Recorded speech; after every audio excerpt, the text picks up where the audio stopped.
Poultry শিল্প কয়েক বছর আগেও লাভজনক ছিল। প্রশিক্ষণ আর স্বল্প পুঁজি নিয়ে উৎসাহী হয়ে ওঠেন অনেক বেকার যুবক। কিন্তু বর্তমানে ব্যয়ের সঙ্গে আয়ের সংকুলন করতে না পারায় গাইবান্ধায় বন্ধ হয়ে যাচ্ছে ছোট বড় খামার। মুরগির বাচ্চা ও খাবারের দাম প্রতিনিয়তই বেড়েই চলেছে, কিন্তু সে অনুপাতে বাড়ছে না মুরগি ও ডিমের দাম দাবি করে বলছেন এতে লোকসানে পড়তে হচ্ছে তাদের। ১৬০০ টাকার বস্তা ৩৬০০ টাকা ৩৩০০ টাকা গেছে। এই ডিম বেশি খাদ্য আসে না। 10 বছর কে 15 বছর ফার্ম চালাচ্ছি, কোনো জাল আসে নাই আমার ঘরে। এই শিল্পের অনেক কিছুই দেশের বাইরে থেকে আমদানি করতে হয়, এতে কোম্পানিগুলো ইচ্ছামতো মূল্য নির্ধারণ করে। এদিকে সরকার নজর দিলে পোল্ট্রি শিল্প ধ্বংসের হাত থেকে রক্ষা পাবে বলে মনে করেন খুচরা ব্যবসায়ীরা। দিন ধ্বংসের দিকে যাচ্ছে, শুধু খাদ্য বাজার বেশি, ডিমের বাজার কম। যে এই শিল্পটাকে ধরে রাখতে গেলে সরকারকে এগিয়ে আসতে হবে, এখানে সরকারের ভূমিকাটাই মুখ্য।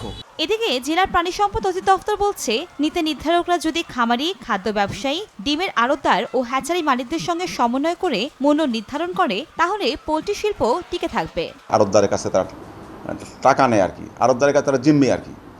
তো এটা স্থানীয় পর্যায়ে আসলে আমরা এটা সমন্বয়ের প্রয়োজন। জেলায় 2800 বাণিজ্যিক খামার রয়েছে, যা গত 2 মাসের জরিপ অনুযায়ী 800 খামার বন্ধ হয়েছে। সময় সংবাদ, গাইবান্ধা।